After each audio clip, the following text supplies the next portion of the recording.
So hello everyone, আসসালামু আলাইকুম। Welcome back to my new YouTube channel, Facebook page MS blog ছবি। আজকে আমাদের সবাই আশা করি সবাই ভালো আছেন। আমি আলহামদুলিল্লাহ ভালো আছি। তো আজকে এত পরিমাণ গরম, তো আমাদের এখানে 40 ডিগ্রি সেলসিয়াস তাপমাত্রা, 40-42 ডিগ্রি মতো।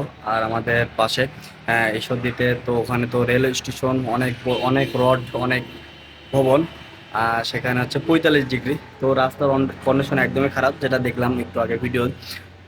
যেটা দেখলাম হচ্ছে পিচ একদমই মানে ক্যাদোর মতো হয়ে গেছে আর কি। আমাদের পুকুরে যে ক্যাদো, সে মানে রাস্তার যে ক্যাদো, সে ক্যাদোর মতন একদম লড়বড় হয়ে গেছে। আর আমাদের পাবনাতে হচ্ছে 44 ডিগ্রির মতো আছে, 42-44 ডিগ্রি। তো প্রচুর পরিমাণ গরম। তো আর হচ্ছে একটা বিষয়, সেটা হচ্ছে পানির সংকট একদমই হয়ে গেছে। তো পানি পাওয়া যাচ্ছে না এমন অবস্থা। তো ডিপ টিউবওয়েল, যে আমাদের খেতাবাদে যে ডিপ টিউবওয়েল ব্যবহার করা হয়, তো ডিপ টিউবওয়েল চালু করার কারণে মানে যারা আমরা হচ্ছে মোটর ব্যবহার করি, কল আছে, টিউবওয়েল আছে, তারা হচ্ছে পানি পাচ্ছে না।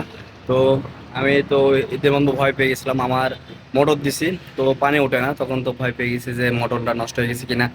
তো কারণ হচ্ছে সুইচ দিয়ে আবার অফ করি, এরকম অবস্থায়, যার কারণে ভাবছিলাম যে নষ্ট হয়ে গেছে কিনা।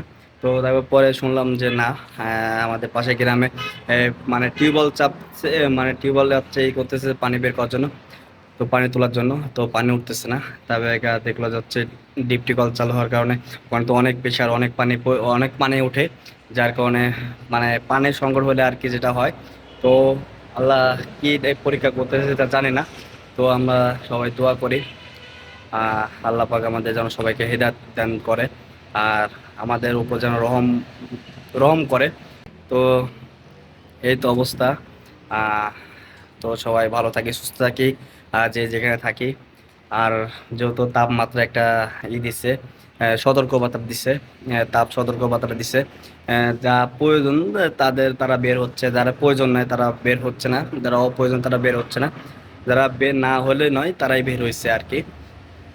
তো সবার জন্য দোয়া থাকলো, আমাদের জন্য সবাই দোয়া করবেন। আর এত রোদ, এত গরম, আল্লাহ পাক সবাই সুস্থতা দান করুক, সুস্থ রাখুক, ভালো রাখুক। তো এই কামনা করে ভিডিও এই পর্যন্তই শেষ করছি। সবাই ভালো থাকবেন, সুস্থ থাকবেন, বিদায় নিচ্ছি। আল্লাহ হাফেজ।